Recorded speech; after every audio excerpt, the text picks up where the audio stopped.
Hello बच्चों, let's read the question. A rod of mass capital M and length capital L is hinged at its one end and carries a particle of mass small m at its lower end. A spring of force constant K1 is installed at a distance A from the hinge and another force constant K2 at a distance B as shown in figure. If the whole arrangement rests on a smooth horizontal tabletop, the frequency of vibration is option A 1 upon 2 pi under root k1 a square plus k2 b square divided by l square in bracket small m plus capital M by 3. Option B 1 upon 2 pi under root k2 plus k1 divided by capital M plus small m.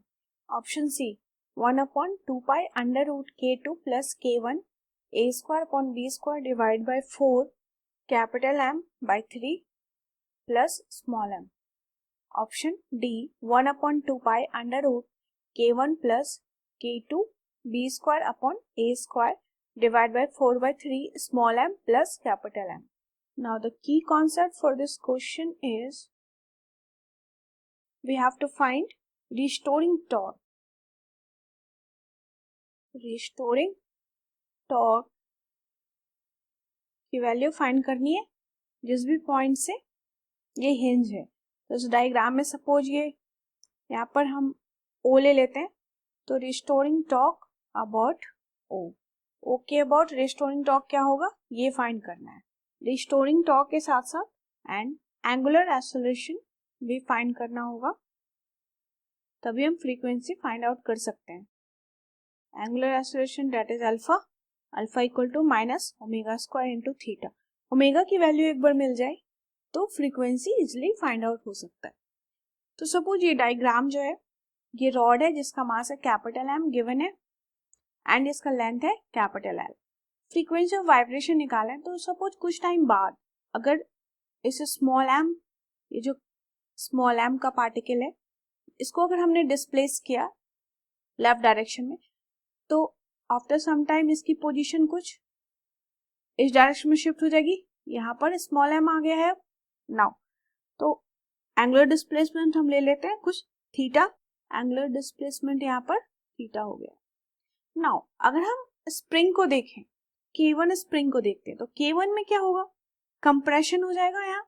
तो यहाँ पर restoring torque लगाएगा spring that is K1 and इसके लिए displacement हम x1 ले लेते हैं.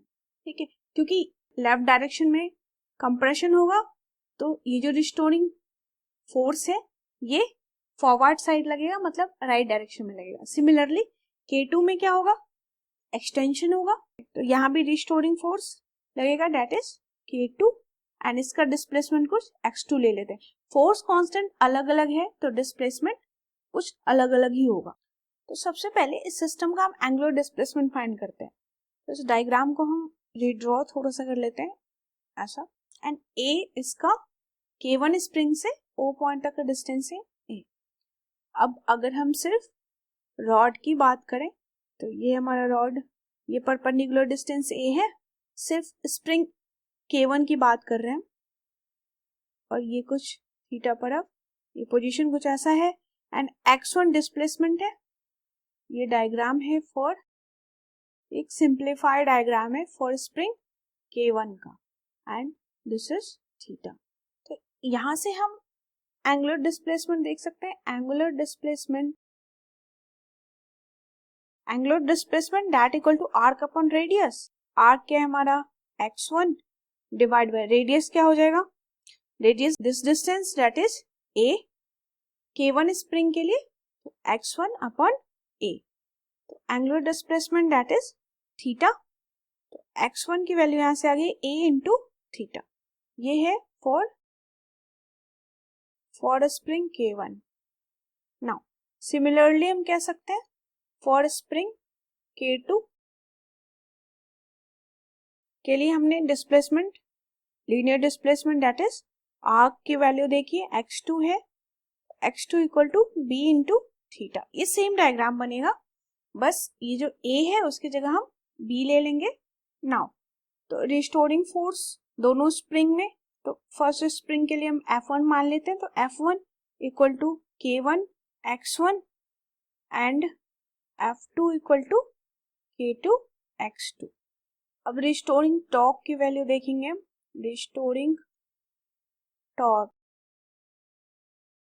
अबाउट ओ पोजीशन जो हमने डायग्राम में लिया है उसके along restoring torque that equal to, torque क्या होता है, force into perpendicular distance. K1 के लिए हो जाएगा, रिस्टोरिंग है तो माइनस लेंगे, F1 into A perpendicular distance plus F2 into B and ये माइनस में। इसको जो सॉल्व करना है, F1 एंड F2 की वैल्यू इक्वेशन 1 ले लेते हैं हम इसको, इसे सब्स्टिट्यूट कर देंगे यहाँ। तो ये हो जाएगा K1 X1 into A plus K2 X2 into B and in bracket में ये माइनस में, तो इसको लिख सकते हैं हम ब्रैकेट में K1 एंड X1 को हम लिख सकते हैं A थीटा, अभी हमने फाइंड आउट किया पहले, into A plus K2 X2 को लिख सकते हैं B theta into B। Now ये वैल्यू कुछ ऐसे हो जाएगी, minus K1 A square theta plus K2 B square theta. Now restoring torque ये हो जाता है इक्वल रॉड के लिए दैट इज आई अल्फा के, तो ये जो वैल्यू है minus K1 A square theta plus K2 B square theta, इसको इक्वल रख सकते हैं दैट इज आई अल्फा। आई है मोमेंट ऑफ इनर्शिया, तो मोमेंट ऑफ इनर्शिया रख देते हैं। यहाँ पे दो सिस्टम है हमारे पास, एक रॉड का moment of inertia mass ml square upon 3, m l square upon 3 capital M होगा क्योंकि रॉड का मास कैपिटल M है, प्लस एक स्मॉल m का सिस्टम भी है तो उसका moment of inertia small m l square into alpha. अगर इस वैल्यू को हम अरेंज करें तो ये वैल्यू हो जाएगी m/3 plus small m into l square alpha that equal to, ये जो LHS है अब हम उसको RHS की साइड लिख रहे हैं, तो minus K1 A square plus K2 B square into theta. Now यहाँ से अल्फा की वैल्यू हम फाइंड कर लेते हैं, alpha equal to minus K1 A square plus K2 B square divide by m/3 capital M/3 plus small m into l square, इस पूरे के साथ मल्टीप्लाई कर देते हैं थीटा को। नाउ अगर हम कंपैरिजन करें इसको, कंपेयर विथ जो हमारा ऑसिलेशन का इक्वेशन है, compare with alpha equal to minus omega square into theta से, तो हम देख सकते हैं कि ओमेगा स्क्वायर की जगह ये वैल्यू है ये पूरी, तो ओमेगा की वैल्यू यहाँ से आ जाएगी, तो omega equal to under root में ये वैल्यू ले लेते हैं, under root K1 A square plus K2 B square upon capital M/3 plus small m into l square. तो ओमेगा को क्या लिख सकते हैं हम, 2 pi f equal to this value K1 A square plus K2 B square upon m/3 capital M/3 plus small m into l square. तो यहाँ से फ्रीक्वेंसी ऑफ ऑसिलेशन की वैल्यू आ गई है, 2 पाई को इधर शिफ्ट कर देंगे तो ये डिवाइड में, तो 1/2 pi under root K1 A square plus K2 B square divide by capital M/3 plus small m into l square, that is the answer, that is the value of frequency of oscillation. Option में देख लेते हैं, 1/2 pi K1 A square plus K2 B square l square bracket में m plus capital M/3, that is option A is the correct answer. Answer हो गया हमारा option A. इस question में की कॉन्सेप्ट में हमने रिस्टोरिंग टॉर्क देखा एंड उसकी हेल्प से angular acceleration alpha and alpha की हेल्प से हमने ओमेगा की वैल्यू निकाली, ओमेगा को इक्वेट कर दिया 2 पाई एफ से, तो फ्रीक्वेंसी आ गई है हमारी 1/2 पाई अंडर रूट में k1 a square plus k2 b square divide में capital m/3 plus small m l square, जो कि ऑप्शन ए में गिवन है। हमारा आंसर हो गया option A. I hope you understood it well. Best of luck.